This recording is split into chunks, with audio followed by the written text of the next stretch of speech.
Welkom in my Afrikaanse klas. Vandag se les gaan oor letterlike en figuurlike betekenis. Dit aan die een kant en aan die ander kant hoe onderskei ons tussen feite en menings. Literal and figurative, facts and opinions. So, let's go. Ekskuus, hierdie moet net daai kant staan, as julle my sal vergewe. Denotatief. Dis 'n ander woord vir letterlik. Alright? Connotatief, if you can remember, it's making a connotation. Alright? So it's not literal, it's figurative. Die ander manier wat ek vir julle wil wys hoe julle dit kan onthou as julle nou net 'n bietjie deur mekaar raak.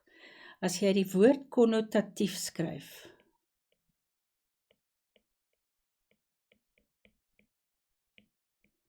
en jy skryf daarby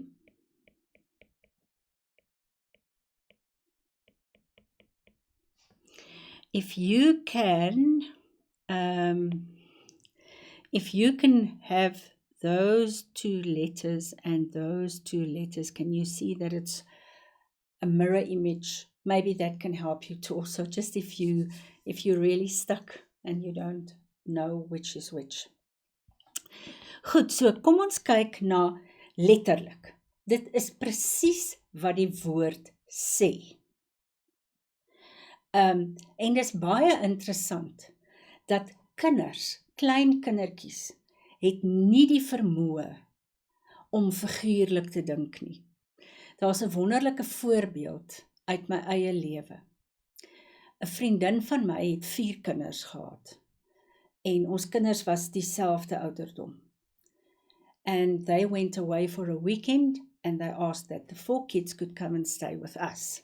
So we had 3 of our own and the 4, so now we had 7 children around the table. And that morning, it was in winter time, that morning I asked the little one, he was in grade 1, I said to him, wat het jy aan vandag? So what have you got on today? Meaning, what activities are on your list for today? But he didn't understand it like that. He took it literally and he said to me, I've got my vest on, I've got my shirt on, and I've got my jersey on. So just that wonderful explanation of literal, he thought I'm asking him, what has he got, what clothes has he got on? So, hier's 'n voorbeeld. Die meisie se arm, haar arm, haar arm, is seer nadat sy geval het. So 'n arm, letterlik arm. As ons nou kyk na die figuurlike betekenis, dan sê ons die woorde het 'n dieper of 'n nuwe of 'n simboliese betekenis. So it's a deeper meaning or a new meaning or a symbolic meaning. And the example here is, die arme, ryk vrou het geen vriende nie. So the poor, rich woman has got no friends. So can you see, arm, soos in hierdie ding, of arm meaning poor. Alright. If you think about figurative language, it contains comparisons. Now, how do we recognize comparisons? Soos, né? Of net soos. Of nes. Not a nest for birds. Just like. All right. So, comparison. Sy is so lig soos 'n veertjie. Is she a feather? No, she's as light as a feather. Metafore, you know metaphors. Die man het 'n hart van klip. So hy sy hart word gelyk gestel aan 'n klip. Die man het 'n hart van klip. personifikasie, you know what personification is, en dan idiomatiese taal. And that's why it's so important, guys, that you have to learn your idiomatic expressions. Otherwise, you're going to miss some of these wonderful things. Ons gooi 'n ietsie op die vuur. Wat beteken dit? Dit beteken ons gaan ietsie braai, ons gaan vleis braai, of ons gaan vis braai, of ons gaan wors braai. Goed, I hope this helps you to just make a little bit more definite distinctions between literal meaning and figurative meaning. You will be asked, or you will have to be able to distinguish between the two of these, between these things. Goed, kom ons beweeg aan. Word die stellings letterlik of figuurlik gebruik? So, kom ons pas nou toe, kom ons kyk 'n bietjie wat gebeur hier. Die klere maak nie die man nie. Is dit letterlik of word dit figuurlik gebruik? Don't judge a book by its cover. Of course, it is figurative. Die kind dra vuil klere. The child is wearing dirty clothes. Literal or figurative? Definitief, letterlik, die kind se klere is vuil. Die onderwyser het 'n hart van goud. Letterlik of figuurlik? Has she got a golden heart? Literally, no. It says something about the kind of person that she is. So it's figurative. Goed. Hy het sy naam met 'n plank geslaan. What did he do? He really made a fool of himself. Literal or figurative? Of course, figurative. Die seun se blaf is erger as sy byt. Can you see, this is also an idiomatic expression. It means he is coming across more angry than what he actually is. So it's definitely figurative. Sy eet elke aand een lekker. Nou moet jy mooi dink. Sy eet elke aand een lekker. She is eating every evening one sweet. Literal or figurative? Letterlik, né? 'n Mens voel lekker as jy goed voorberei het vir jou toets.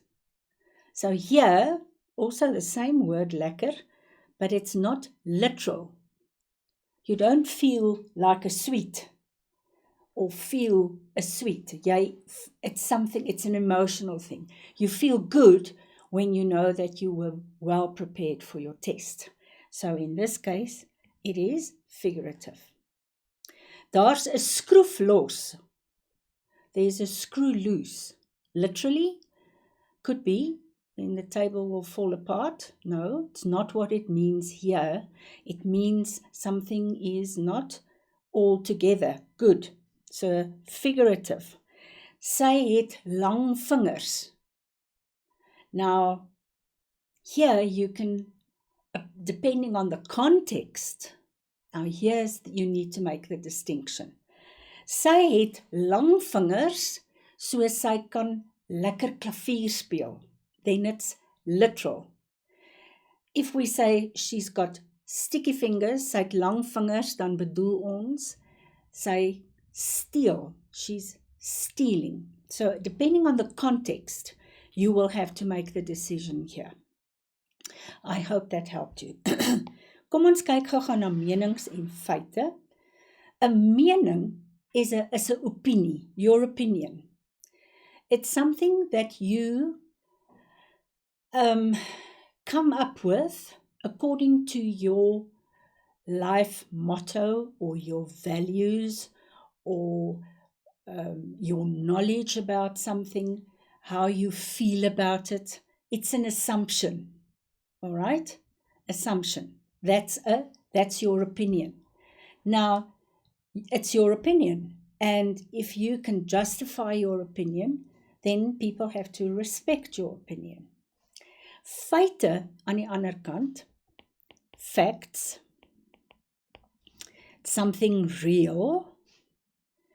It's based on research, and it's there's documentation that will justify it, that will support it. All right. So it's not something that you can just change the way that you feel. So it's also, they're definitely going to test you on this, or assess you on, do you understand the difference between your opinion and facts? And they will give you statements, and you will have to decide. Sometimes it comes across in your comprehension tests, or even your literature work. So it's very important that you understand these four concepts. Sorry, guys. And again, I refer you to these two books. They will really be of great help to you. It's the kind of book that you cannot study or work through in one evening. It's going to take a little bit every day to help you to master the language, to have a better command of Afrikaans. Goed, tot 'n volgende keer.